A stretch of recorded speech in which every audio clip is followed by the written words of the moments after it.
Good morning. I greet you in the mighty name of our Lord and Savior Jesus Christ. Psalm 95, verse 2 and 3. Let us come before him with thanksgiving and extol him with music and song. For the Lord is the great God, the great King above all gods. And with this assurance, shall we come to the throne of his grace with boldness in our hearts, worshipping him in truth and spirit. Let us all arise in our places, sing along with the worship team this beautiful song, Chinta na kar, wo tere saath hai.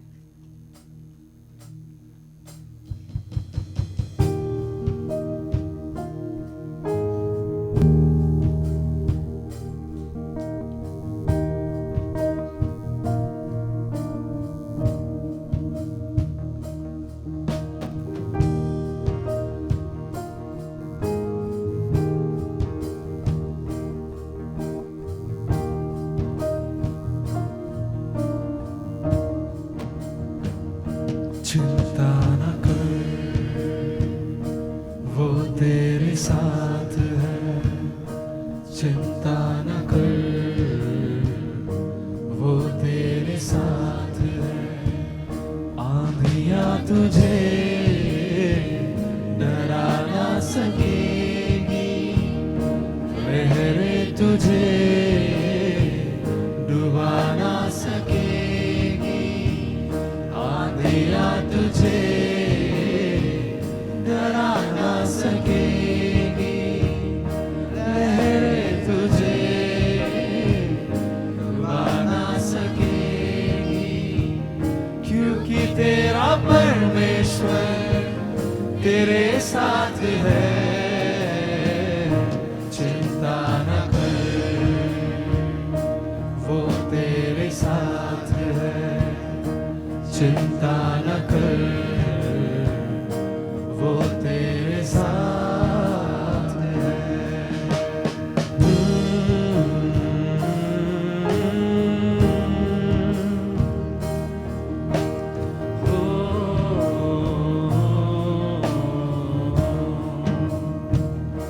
जीवन की राहों में हालात यूं होंगे सूझेगा ना कुछ भी जब द्वार बंद होंगे जीवन की राहों में हालात यूं होंगे सूझेगा ना कुछ भी जब द्वार बंद होंगे फिर भी भरोसा तेरा यीशु पे रखना मतलब कि इस दुनिया में यीशु है अपना फिर भी भरोसा तेरा यीशु पे रखना मतलब कि इस दुनिया में यीशु है अपना चिंता न कर वो तेरे साथ है चिंता न कर वो तेरे साथ है चिंता न कर वो तेरे साथ है Thank you, worship team. You all may be seated. Now we will for some prayer matters. We will pray for marginalized community and outcasted people in India. We will also pray for youngster and teenager who don't know Christ and are in different addiction and bondages.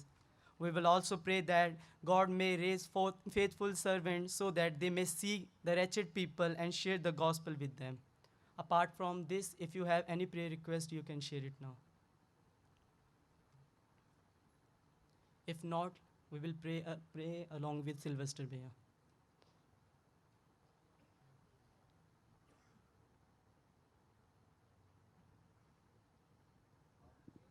Your grace continue to flow into their lives, and may you kindle the hearts of the people, Lord, your people, to be voice for this underprivileged and voiceless, O Lord. Secondly, we pray for the youngsters and teenagers who are trapped in various addictions and bondages, O Lord. God, you liberate them, and may they have a personal encounter with you and they experience complete freedom in their lives, O Lord, Master. Lord, we pray to raise faithful servants, O Lord, to fill into the harvest fields, O Lord, Master, and let your mission continue to thrive, O Lord, Master. O Lord, we pray, let the kingdom work continue, O Lord, and let your kingdom come in every nook and corner of this world, O Lord. In Jesus' name we pray. Amen. I know a woman who was in a complete wretchedness. मैं एक स्त्री को जानता हूँ जो संपूर्ण रूप से दुर्दशा की अवस्था में थी। She lost her husband and was marginalized by her own relatives. वो अपने पति को खो चुकी थी और अपने रिश्तेदारों द्वारा बहिष्कृत कर दी गई थी। She and 3 children were all alone. No one stood with them in their difficult times. वो और उसके 3 बच्चे अकेले थे और कोई उनके मुश्किल समय में उनके साथ नहीं खड़ा She हुआ। had a lot of debts too, which made her psychological ill. वो उसके ऊपर कई सारे कर भी थे जिसके कारण वो मानसिक रूप से बीमार भी She होने could लगी। not arrange food for her children. वो अपने बच्चों के लिए भोजन का इंतजाम भी नहीं कर पा रही She थी। was hurting herself emotionally and mentally. वो अपने आप को भावनात्मक और मानसिक रूप से नुकसान पहुंचा रही थी। Gradually, the situation became so much worse that she decided to commit suicide. धीरे धीरे परिस्थिति इतनी ज्यादा खराब हो गई कि उसने निर्णय लिया आत्महत्या करने का। In her wretched state, one day God's servant entered her house and said, "Don't worry about your situation, as there is a God who loves you." उसकी दुर्दशा की अवस्था में एक दिन परमेश्वर के दास उसके घर में आए, उससे कहने लगे अपनी दुर्दशा की चिंता ना करो क्योंकि एक परमेश्वर है जो तुमसे प्रेम करता है। He can change your life as well as your situations. वो तुम्हारा जीवन बदल सकता है और तुम्हारी परिस्थिति भी। At first, she didn't believe and rejected their proclamation पहले उसने विश्वास नहीं किया और उनके अंगीकार को त्याग दिया, because she had earlier turned to almost every god and goddesses. क्योंकि वो पहले ही हर देवी देवता की ओर मुड़ चुकी थी, But none was able to save her life. पर कोई उसके जीवन को नहीं बचा पाया। However, after some time, God changed her life completely and she became a living testimony. लेकिन कुछ समय बाद परमेश्वर ने उसके जीवन को संपूर्ण रूप से बदल दिया और उसे एक जीवित गवाही बना We दिया। see a similar story in the Gospel according to Luke, where a man is overwhelmed by his wretchedness. हम एक ऐसी ही कहानी को लूका रचित सुसमाचार में पाते हैं जहां एक व्यक्ति उसकी दुर्दशा से घेर लिया गया है। To know more about him, let us turn our Bibles to Gospel according to Luke, chapter 8, verse 26 to 39. इसके बारे में और जानने के लिए आइए पवित्र शास्त्रों से निकाले लूका रचित सुसमाचार उसका 8वां अध्याय 26 से 39 आयत। Luke chapter 8, verse 26 to 39. Gospel according to Luke, chapter 8, verses 26 to 39. They sailed to the region of Gerasenes, which is across the lake from Galilee. When Jesus stepped ashore, he was met by a demon-possessed man from the town. For a long time, this man had not worn clothes or lived in a house, but had lived in the tombs. When he saw Jesus, he cried out and fell at his feet, shouting at the top of his voice, "What do you want with me, Jesus, Son of the Most High God? I beg you, don't torture me." For Jesus has commanded the evil spirit to come out of the man. Many times it has seized him, and though he was chained hand and foot and kept under guard, he had broken his chains and had been driven by the demon into solitary places. Jesus asked him, "What is your name?" "Legion," he replied, because many demons had gone into him. And they begged him repeatedly not to order them to go into the abyss. A large herd of pigs was feeding there on the hillside. The demons begged Jesus to let them go into them, and he gave them permission. When the demons came out of the man, they went into the pigs, and the herd rushed down the steep bank into the lake and was drowned. When those tending the pigs saw what had happened, they ran off and reported this in the town and countryside, and the people went out to see what had happened. When they came to Jesus, they found the man from whom the demons had gone out sitting at Jesus' feet, dressed and in his right mind, and they were afraid. Those who had seen it told the people how the demon-possessed man had been cured. Then all the people of the region of the Gerasenes asked Jesus to leave them, because they were overcome with fear. So he got into the boat and left. The man from whom the demons had gone out begged to go with him, but Jesus sent him, saying, "Return home and tell how much God has done for you." So the man went away and told all over town how much Jesus had done for him.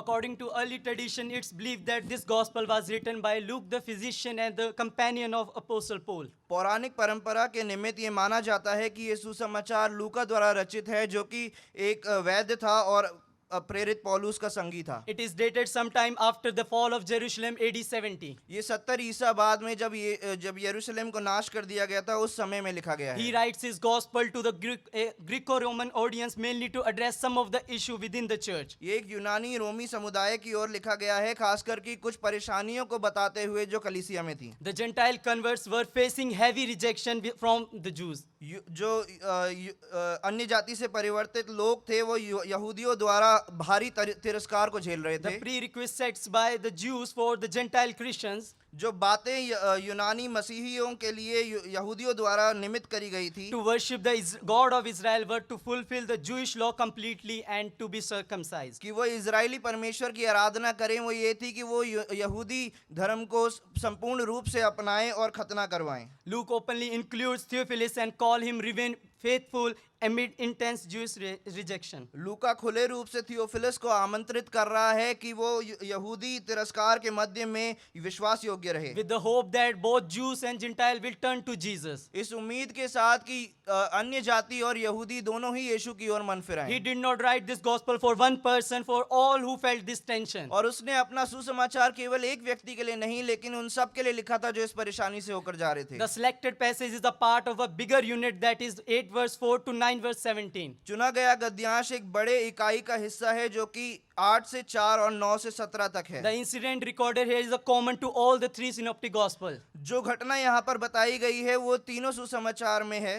Both Mark and Luke presents this as a second 4 miracles that demonstrate Jesus' authority and represents the 4 miracles that he performs. और मरकुस और लूका दोनों ही इस चमत्कार को दूसरे स्थान पर रखते हैं जो कि 4 चमत्कारों में आते हैं जो यीशु अपने अधिकार को प्रस्तुत करते हुए दिखाते हैं। Our passage come under this section where Jesus heals the Gerasene demoniac. हमारा गद्यांश इस हिस्से में आता है जहां यीशु गेरसीन के दुष्ट आत्मा से ग्रसित व्यक्ति को चंगा करते That हैं, represent a different kind of miracle. जो कि एक अलग प्रकार के चमत्कार को दर्शाता है। Jesus has exorcised demon previously, यीशु ने दुष्ट आत्माओं को पहले भी निकाला है, but this account is a magnification of his ability. लेकिन ये वर्णन उसकी योग्यता को और बढ़ाकर दिखाता है। The exorcism of multiple demons from one man. एक व्यक्ति से कई सारी दुष्ट आत्माओं को The निकालना। task is more difficult as Jesus is outnumbered. और ये कार्य और भी ज्यादा मुश्किल है क्योंकि वो यीशु से संख्या में अधिक हैं। But Luke tells the story in a great detail. लेकिन लूका इस कहानी को बड़ी बारीकी से बताता है Where this demon possessed man was in a complete wretched state and how he is transformed by the intervention of Jesus. जहां ये दुष्ट आत्मा से ग्रसित व्यक्ति संपूर्ण रूप से दुर्दशा की अवस्था में था और कैसे यीशु के हस्तक्षेप ने उसे रूपांतरित कर To दिया। know more about it,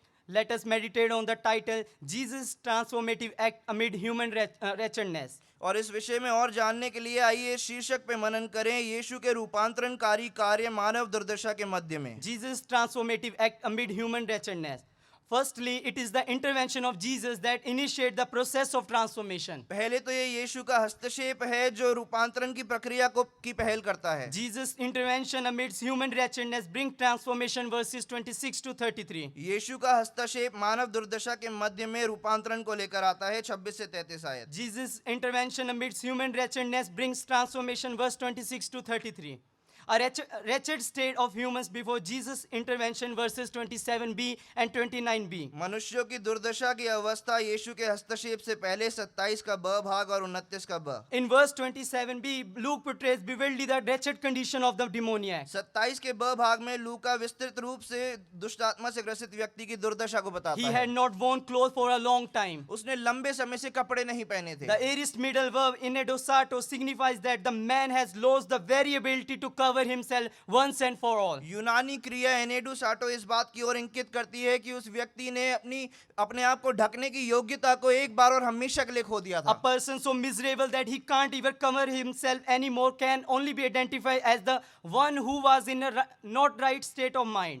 एक व्यक्ति जो अपने आप को ढक नहीं सकता वो केवल इसी रूप से जाना जा सकता है कि जो अपनी सही मानसिक स्थिति में नहीं है। In fact, he even lives among the tombs along with the corpses as a living corpse. बल्कि वो कब्रों में रहता था मुर्दों के बीच और आप ही एक जीवित मुर्दे के समान। And not only this, he was even seized by the demons. और केवल यही नहीं वो दुष्ट आत्माओं द्वारा जकड़ लिया गया No था। number of chains or guard could control him. और कोई भी संख्या के बेड़ियां और पहरेदार उसे नियंत्रित नहीं कर पाते थे। he would break all the shackles and was forcefully driven into solitary places by the demons. और वो अपनी बेड़ियों को तोड़ देता था और जबरदस्त रूप से दुष्ट आत्माओं द्वारा सूने स्थानों पर चलाया जाता था। He was no longer his own but became a possession of demons. वो अपने आप का नहीं रह गया था बल्कि दुष्ट आत्माओं की संपत्ति बन चुका था। Mark adds to the details saying he would cut himself with the stones and scream throughout day and night. मरकुस और ज्यादा बारीकियों में जोड़ता है ये कहते हुए कि वो अपने आप को पत्थरों से काटता था और रात दिन चिल्लाता था। Such behavior was also common among mentally ill person in the traditional societies. ऐसा व्यवहार मानसिक रूप से रोगियों के बीच सामान्य था पारंपरिक समाज में। Especially in the Greco-Roman world, demons were regarded as the instrument of vengeance and punishment. खासकर यूनानी रोमी समुदाय में दुष्ट आत्माओं को बदले और दंड का पात्र माना जाता Which था, was often brought forth in the form of insanity. जो कि अक्सर पागलपन के रूप में सामने आता था। Consequently, the demon-possessed man was left be his own by the people of Gerasene. और परिणाम स्वरूप गेरसीन के लोगों द्वारा इस व्यक्ति को अपने आपे पे छोड़ दिया गया था। Nobody wanted to interfere with the supposed divine punishment upon the man. और कोई भी इस व्यक्ति के ऊपर आए दैवीय दंड में दखल नहीं देना चाहता था। The Jews who thought of themselves as a divinely elected has a similar perception of the Gentiles. जो यहूदी अपने आप को दैवीय रूप से चुना हुआ मानते थे वो भी अन्य जातियों के बारे में ऐसी सोच रखते They थे। thought that anyone who was not a Jew was cursed by default. वो ये सोचते थे कि जो कोई भी यहूदी नहीं है वो अपने आप में ही शापित है। Thus they were also rejecting the Gentile converts vehemently, just like this man was being rejected by everyone. और इसलिए उन्होंने भी अन्य जाति से परिवर्तित लोगों को बुरी तरीके से तिरस्कार किया जैसे ये व्यक्ति तिरस्कृत हो रहा था सबके द्वारा। But Jesus makes it mandate to confront the wretchedness of this man. लेकिन यीशु एक अधिदेश बनाते हैं कि इस व्यक्ति की दुर्दशा का सामना करें। Confrontation of human wretchedness by Jesus, verses 26 to 27a and 28 to 29a. यीशु द्वारा मानव दुर्दशा का सामना करना 26 से 27 28 से 29 In verse 26, after completing a vigorous journey, Jesus finally reached the land. और 26 आयत में एक कठिन यात्रा को पूरा करने के बाद यीशु आखिरकार छोर तक पहुंचते हैं। The aorist indicative verb katapliosan state that this journey was from the high sea to land that Jesus completed once and for all. जो यूनानी क्रिया काटेप्लुएसान है वो इस बात की ओर इंगित करती है कि यीशु ने ऊंचे समुद्रों से छोर तक की यात्रा को तय किया एक बार और हमेशा के लिए। On a contrary, Mark simply mentioned that Jesus came to land. और इसके विपरीत मरकुस केवल ये बताता है कि यीशु छोर तक आए। Sailing in the high sea reflect the vast ocean where no land can be seen. ऊंचे समुद्र पे नौकाई करना एक महान खुले समुद्र की ओर इंगित करता है जहां से कोई भूमि नहीं दिखाई देती। The waves are much higher out there in the open. और यहाँ खुले में जो लहरें हैं वो बहुत ऊंची होती हैं। This is also verified by the immediate context where Jesus calms the ferocious storm. और ये तत्काल संदर्भ द्वारा भी साबित किया जाता है जहां यीशु एक भयानक तूफान को थामते हैं। Thus Luke make it point to mention that Jesus is making deliberate attempt. इसलिए लूका इस बात की ओर इंगित कर रहा है कि यीशु जानबूझकर एक प्रयास कर रहे हैं। Sailing the high seas, crossing geographic boundary, to ultimate confront the wretchedness of demon-possessed man. ऊंचे समुद्र पर नौकाई करते हुए भूगोलिक सीमाओं को लांघते हुए कि आखिरकार उस व्यक्ति की दुर्दशा का सामना करें। Moreover, in verse 27a, the aorist indicative verb hupentesein state that Jesus came face to face with the demoniac once and for all. और भी ज्यादा 27 के भाग में जो यूनानी क्रिया हुपेंटेसेन है वो इस बात की ओर इंगित करती है कि यीशु एक बार और हमेशा के लिए उस व्यक्ति के सामने आ गए। In response, in verse 28 and 29a, the demoniac screamed and fell at Jesus' feet, revealing his identity as Jesus, Son of Most High God. और प्रत्युत्तर में 28 और 29 के भाग में जो दुष्ट आत्मा से ग्रसित व्यक्ति है वो चिल्लाता है और यीशु के कदमों में गिर जाता है उसकी पहचान को बताते हुए यीशु सबसे उच्च परमेश्वर के पुत्र, And begged him not to torture him. और उससे भीख मांगता है कि उसे प्रताड़ित ना करे। For Jesus had commanded the impure spirit to come out of him. क्योंकि यीशु ने उस दुष्ट आत्मा को आज्ञा दी उसमें से बाहर आ जाए। Being the Son of Most High God, Jesus' authority was reflected in his command. और सबसे उच्च परमेश्वर का पुत्र होने के नाते यीशु का अधिकार उसकी आज्ञा में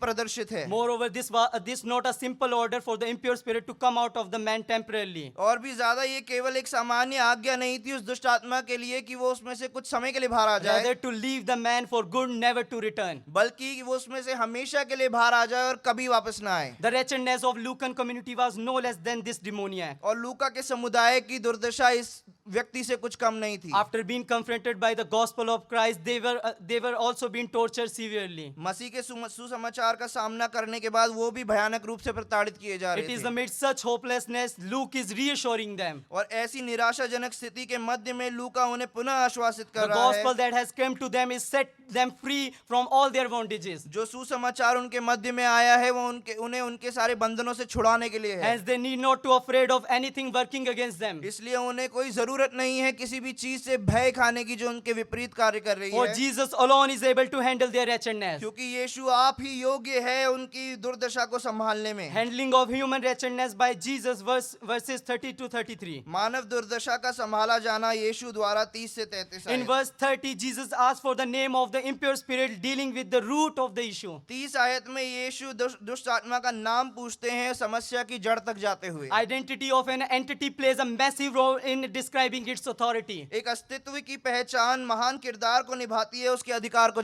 बताते हुए। Just as Jesus' authority is reflected through his identity. ठीक उसी रूप से जैसे यीशु का अधिकार उसकी पहचान से प्रतिबिंबित है, Similarly, the demon's authority on the man was reflected in their name, that is Legion. वैसे ही दुष्ट आत्माओं का अधिकार उनकी पहचान से प्रदर्शित था जो कि उनके नाम में है lesion. In the Roman army, Legion was considered to be one of the strongest and largest military unit. रोमी सेना में लीजियन को सबसे सामर्थी और सबसे महान सैन्य इकाई माना जाता था। But the turning point in this instance is that even the mightiest unit is begging Jesus repeatedly not to send them into abyss. लेकिन इस घटना का मोड़ इस बात में है कि जो सामर्थ्य लीजियन है वो भी यीशु के सामने भीख मांग रहा है लगातार रूप से कि उसे पाताल में ना भेजे। This is the picture of the same Romans persecuting the people of Luke severely. और ये उन्हीं रोमियों का चित्र है जो लूका के समुदाय को भयानक रूप से प्रताड़ित कर रहे थे। He is encouraging his reader to firm and have faith as even the mighty unit of the Roman army has no authority before Jesus. और वो अपने पाठकों को प्रोत्साहित कर रहा है कि हियाव रखें और विश्वास थामें, क्योंकि जो सबसे सामर्थी इकाई है रोमी सेना में उसके पास भी कोई अधिकार नहीं है यीशु के सामने। In fact, they would beg him before the final judgment, seeking to escape it. बल्कि अंतिम न्याय से पहले वो यीशु से भीख मांगेंगे कि किसी तरीके से उससे बच जाएं। Thus, in verse 32, the demon begged Jesus to send them into the pigs herding nearby. इसलिए 32 आयत में वो दुष्ट आत्माएं यीशु से भीख मांगते हैं कि जो करीब में सुअरों का झुंड चल रहा है उनमें भेज दें। Carrying their destructive nature, demons further destroy even the herd of pigs into which they went by drawing them.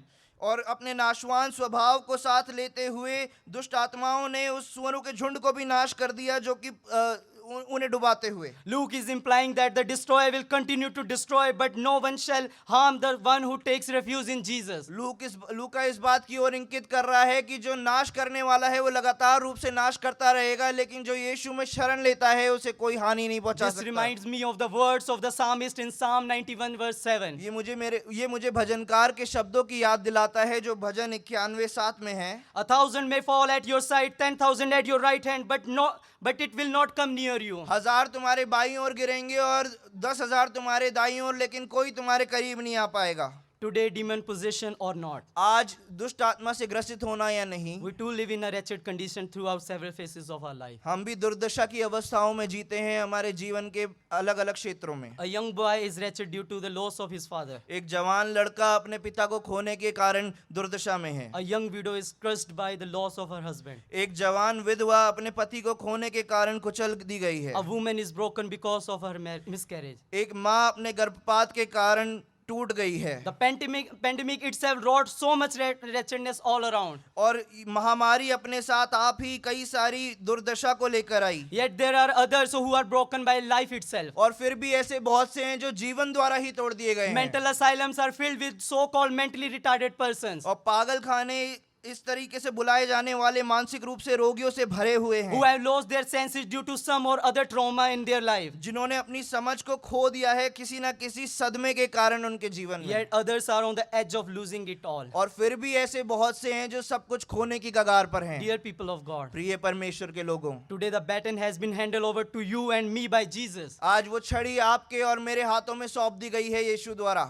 He could have traveled alone to Grayson and liberated the demon-possessed man of his bondages. वो आप ही गेरेसीन तक यात्रा कर सकता था और दुष्ट आत्मा से ग्रसित व्यक्ति को छुड़ा सकता था। But he chose to travel with his disciple to reveal them their calling. लेकिन उसने ये चुना कि वो चेलों के साथ इस यात्रा को तय करे और उनकी बुलाहट को प्रकट करे। Thousands of wretched souls are screaming today at the top of their voices. हजारों दुर्दशा से ग्रसित आत्माएं आज अपनी ऊंचे स्वर में चिल्ला रही हैं। They are rejected and left unheard by the society. उन्हें समाज द्वारा तिरस्कृत कर दिया गया है और अनसुना कर दिया गया है। Who will reach out to them? कौन उन तक पहुंचेगा? The very outcome of the transformation is that the public spectacle to made out of the lives. और हमारे रूपांतरण का जो परिणाम है वो इसमें है कि हमारे जीवन से सार्वजनिक प्रदर्शनी बने। This is what Luke also tells further. और लूका भी यही आगे बताता The है। implication of Jesus' transformative act, verses 34 to 39. यीशु के रूपांतरणकारी कार्य के आशय 34 से 39 आयत। The implication of Jesus' transformative act, verse 34 to 39. The transformed state of humans, verse 35b.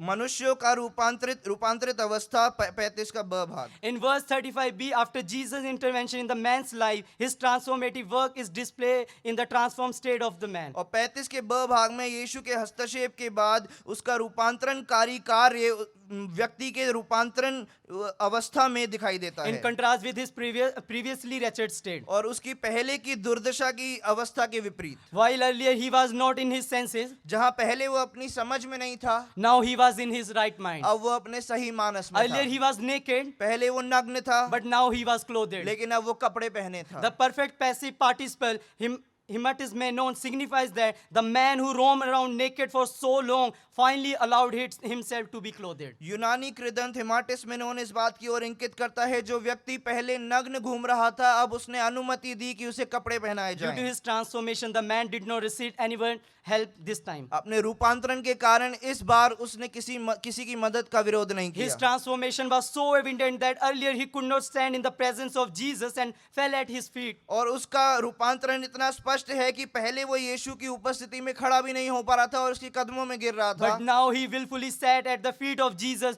clothed and in his right mind. लेकिन अब वो अपने इच्छा स्वरूप यीशु के चरणों में बैठा था, कपड़े पहने था और सही मानस में था। Consequently, he became a testimony for the people to see. परिणाम स्वरूप वो लोगों के देखने के लिए एक गवाही बन गया। The testimonial account of transformation, verse 34 to 35a and 36 to 37. रूपांतरण का गवाही का वर्णन 34 से 35 का अ भाग 36 से 37। In verse 34 to 35a, after seeing this incident, those who were tending their pigs nearby ran off and announced the thing in the town. 34 से 35 के यह भाग में इस घटना को देखने के बाद जो सुअरों के झुंड को चरा रहे थे वो दौड़कर शहर में इस बात का ऐलान करते The हैं। people there were witness that the man was dressed and calmly seated at Jesus' feet. और लोगों ने इस बात की गवाही दी कि वो व्यक्ति अब कपड़े पहने था और आराम से यीशु के चरणों में बैठा था। In verse 36 and 37, those who saw what had happened narrated to others how demon-possessed man was delivered. और 36 से 37 आयत में जिन्होंने देखा था कि क्या हुआ है उन्होंने बाकियों को बताया कि कैसे दुष्ट आत्मा से ग्रसित व्यक्ति को छुटकारा मिला। The aorist passive verb esothe signifies that the man has been healed permanently. यूनानी क्रिया एसोथे इस बात की ओर इंकित करती है कि व्यक्ति को संपूर्ण रूप से चंगा कर दिया गया था। One who was beyond healing was made well once for all. जो चंगाई से परे था उसे एक बार और हमेशा के लिए चंगा कर दिया गया Naturally, था। this became as a shock for the people of Gerizim. प्राकृतिक रूप से ये गेरसीन के लोगों के लिए एक धक्के के समान था। In fact, they were overcome with great fear. बल्कि वो एक महान भय से घेर लिए गए थे। Luke does not specify the actual reason behind this fear. और लूका असल कारण क्या है इस भय के पीछे वो नहीं बताता। Whatever it may have been, it is clear that the fear of people was so great that they wanted nothing to do with Jesus. और वो चाहे कोई भी कारण क्यों ना हो एक बात तो स्पष्ट है उनका भय इतना ज्यादा था कि वो यीशु से कुछ भी नहीं चाहते थे। The aorist active infinitive apelthen clearly state that the people wanted Jesus to depart from them and never return. यूनानी शब्द अपेलथेन इस बात की ओर इंकित करता है कि वो चाहते थे यीशु उन्हें छोड़कर चला जाए और कभी वापस ना आए। Consequently, Jesus listened to their request. परिणाम स्वरूप यीशु ने उनकी निवेदन को माना। But even so, he did not leave them entirely on their own. लेकिन फिर भी उसने उन्हें संपूर्ण रूप से अपने अपने आपे पर नहीं छोड़ा। He had risen among them a great disciple. उसने उनके मध्य में से एक महान चेले को खड़ा किया। The transformed man whom he assigned a new mission just before leaving. वो रूपांतरित व्यक्ति जिसको उसने एक नया नियोग दिया निकलने से पहले। Assigning of a new mission to the transformed, verses 38 to 39. रूपांतरित को एक नया नियोग दिया जाना 38 से 39 आयत। Verse 38 marks great evidence of transformation as the transformed man himself begged to go with him. 38 आयत एक महान सबूत को दिखाती है रूपांतरण के, जो कि इस व्यक्ति के भीख मांगने में दिखाया जाता है, जो वो कह रहा था कि मुझे अपने साथ ले The जाओ। verb edito in imperfect tense signifies that the man kept on begging Jesus to take him along with him. यूनानी क्रिया एडिटो इस बात की ओर इंगित करती है कि वो लगातार रूप से यीशु से भीख मांग रहा था कि उसे अपने साथ ले जाए। The same word is used in verse 28 where the man was begging Jesus not to torture them. यही शब्द 28 आयत में भी इस्तेमाल किया गया है, जहां वो व्यक्ति यीशु से भीख मांग रहा था कि उसे प्रताड़ित ना करे। This is the transformation brought about by Jesus. यही वो रूपांतरण है जो यीशु द्वारा लाया जाता Where है। earlier in his wretchedness the man begged Jesus not to torture him, जहां पहले अपनी दुर्दशा में वो यीशु से भीख मांग रहा था कि उसे प्रताड़ित ना now करे, the same man is begging him to take him along. अब वही व्यक्ति यीशु से भीख मांग रहा है कि उसे अपने साथ ले I जाए। believe this is what it means to taste and see the Lord it's good, as the psalmist says in the Psalm 34 verse 8. और मैं विश्वास करता हूं कि यही वो बात है कि चख कर देखो यहोवा भला है, जैसे भजनकार कहता है भजन 34 उसकी 8 में। Once we experience the transformative act of Jesus in our lives, और जब एक बार हम यीशु के रूपांतरणकारी कार्य को अपने जीवन में अनुभव करें, we would also naturally want to be with him always. हम भी प्राकृतिक रूप से उसके साथ हमेशा रहना But चाहेंगे। Jesus has a different plans in store for the man. लेकिन यीशु के पास उस व्यक्ति के लिए अलग योजनाएं थी। With his transformation, the Gentile mission has already begun as Jesus denied the man request and assigning him a new mission.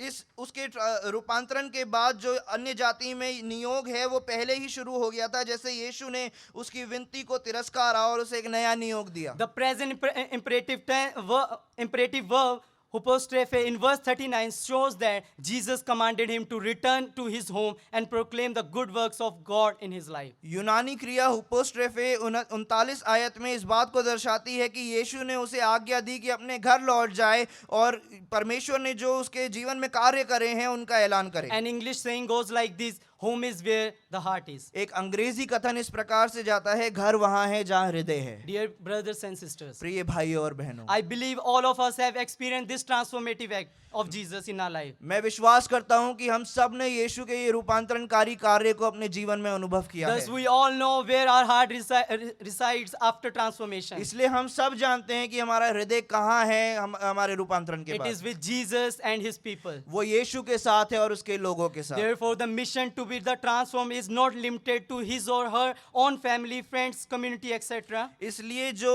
रूपांतरित के लिए नियोग है वो केवल उसके परिवार, मित्रों और समुदाय तक सीमित नहीं है, but to all the people of God. लेकिन सारे परमेश्वर के लोगों के The लिए। man understood the task well and proclaimed all over the town. और वो व्यक्ति अपने कार्य को सही रूप से समझता है और पूरे शहर में इस बात का ऐलान करता Moreover, है। post transformation, his perspective also became crystal clear. और भी ज्यादा रूपांतरण के बाद उसका नजरिया भी स्पष्ट हो जाता है। Although Jesus has commanded him to proclaim how much God has done in his life, हालांकि यीशु ने उसे आज्ञा दी कि वो अब ऐलान करे कि परमेश्वर ने उसके जीवन में कितना किया he है। was able to perceive that this God is none other than the Jesus himself. वो इस बात को समझ पाया कि ये परमेश्वर और कोई नहीं बल्कि यीशु ही है। Thus he proclaimed the truth about Jesus' transformative work in his life. इसलिए उसने यीशु के रूपांतरणकारी कार्य का ऐलान किया अपने जीवन में। Dear people of God, प्रिय परमेश्वर के the लोगों, transformation this man received was not something menial. जो रूपांतरण इस व्यक्ति ने पाया वो कोई आम बात नहीं थी, Rather, it was the turning point in his life. बल्कि वो उसके जीवन का एक मोड़ था। He was hopeless in his wretchedness, वह अपनी दुर्दशा में निराश था, but his transformation gave meaning to his life. लेकिन उसके रूपांतरण ने उसके जीवन को अर्थ दिया। We were also once completely broken. हम भी एक समय में संपूर्ण रूप से टूटे थे The world thought we were beyond saving, और दुनिया ने ये सोचा था कि हम बचाए जाने से परे हैं, but it is Jesus who picked us picked us up piece by piece and made us new. लेकिन वो यीशु ही है जिसने हमें हिस्से ब हिस्से उठाया और नया बनाया। Our mission starts from where we were rejected, हमारा नियोग वहां से शुरू होता है जहां से हमें तिरस्कार आ गया from where था, people thought our lives would never change. जहां से लोगों ने सोचा था हमारे जीवन कभी नहीं बदलेंगे। It is to them we need to show that here is a God who can transform our lives. और ये वो लोग हैं जिन्हें हमें दिखाना है कि एक परमेश्वर है जो हमारा जीवन बदल सकता है। I came across many students throughout my theological journeys. और मैं ऐसे कई विद्यार्थियों के सामने आया अपने धर्म विज्ञानी यात्रा में Whose lives were completely wretched. जिनके जीवन संपूर्ण रूप से दुर्दशा में थे। They also thought that they would never be able to change. उन्होंने भी सोचा था कि वो कभी नहीं बदल पाएंगे, But God's intervention changed their lives. लेकिन परमेश्वर के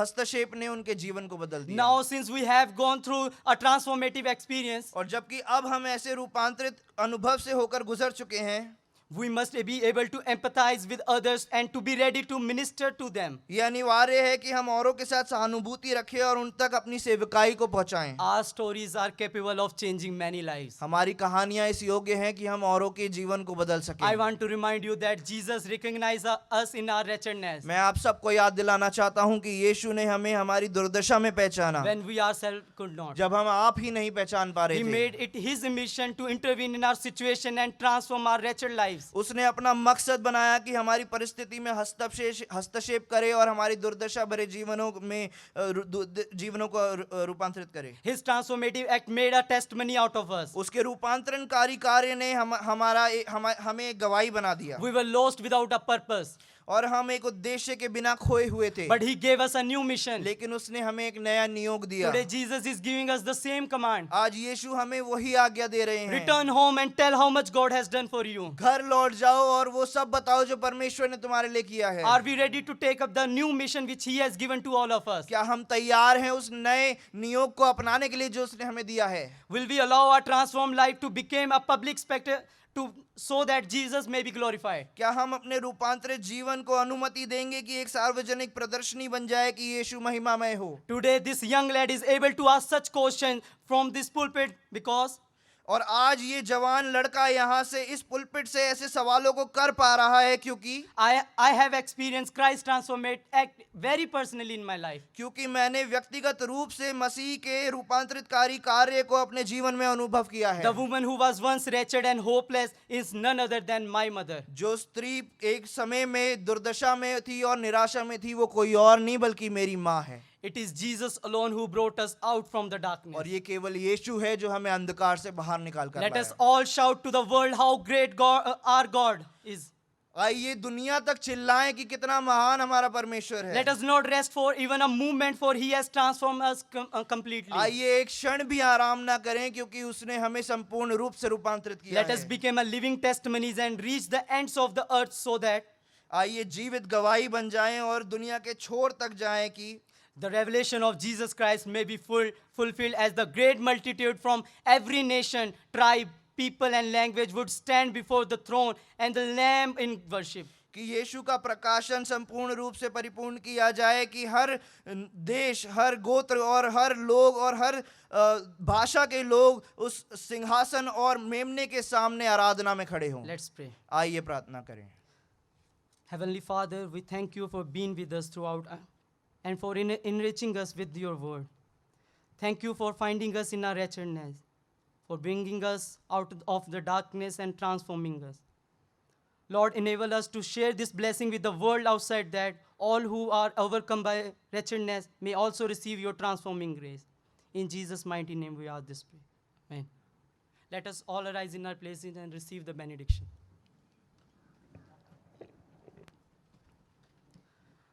Now may the grace of our Lord Jesus Christ, the love of the Father, and the sweet transforming communion of the Holy Spirit may be with us now and forevermore. Amen. You all can be seated.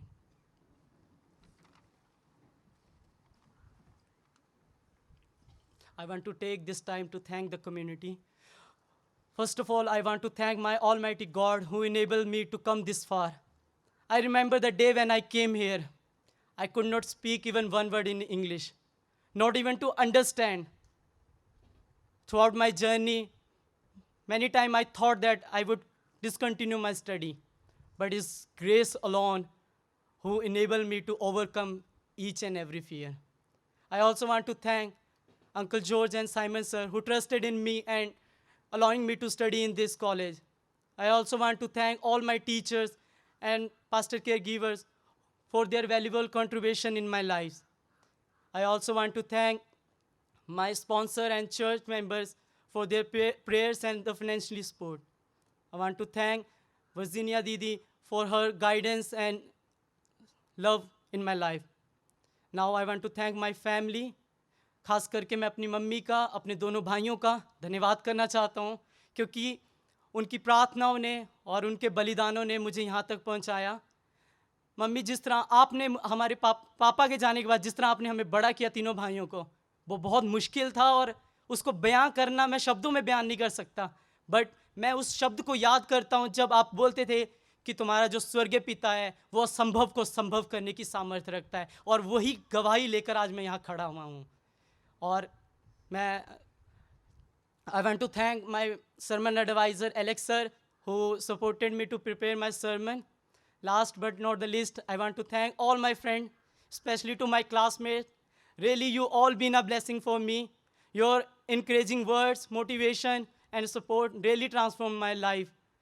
And I want to thank Ishibaya for helping me in translation and others were also. I want to thank media team for their hard work. God bless you all. Go in peace and serve the Lord.